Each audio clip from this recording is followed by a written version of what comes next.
نن په کابل کې څه تیر شول ګرانو لیدونکو السلام علیکم. نن د احمد شاه مسعود اتلسم تلین و.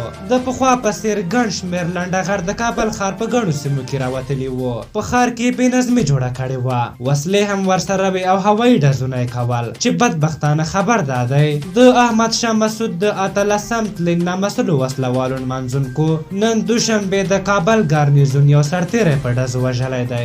د ملي دفاع وزارت مرستیال وایي فواد امان وایي دا پیښه نن د کابل ښار د ټرافیکو په څلور لاره کې شوې ده. نوموړي وویل د کابل ګارنیزون یو سرتیري چې په ټرافیک څلور لاره کې د امنیت ټینګښت په برخه کې دنده ترسره کوله د احمد شاه مسعود د اتلسم تلین نامسلو وسلوالو نمانځونکو له لوري په ډزو وژل شوی دی. نوموړي زیاته کړه چې په دې تړاو شپږ کسان نیولي دي، خو ویل کېږي چې اصلي کسان تښتېدلي دي.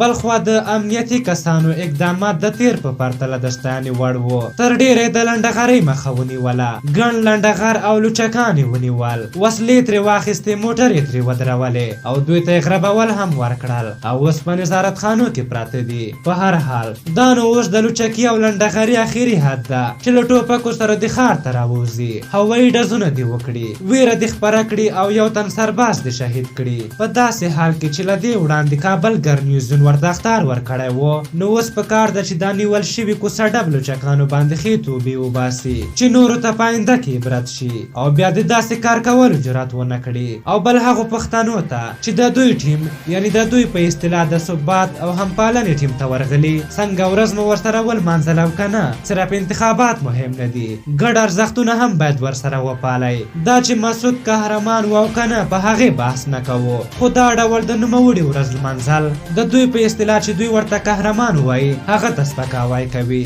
په آخر کې له امنیتي ځواکونو او خوشحال سادات څخه مننه کوو چې دا لنډغري تر ډیره حصار کړل. د کرزي په وخت کې خو چا په دوی پسې شپېلک هم نشو وهلی. په هر حال تاسو د دغو لنډغرو په هکله څه نظر لرئ؟ ستاسو په نظر له دوی سره باید څه وشي؟ خپل نظرونه مو راته په کومنټ کې ولیکئ. که زموږ ویډیو مو خوښه شوې وي ضروري لایک کړئ. تر بلې ویډیو مو په لوی او بخښونکي خدای سپارم. د الله په امان.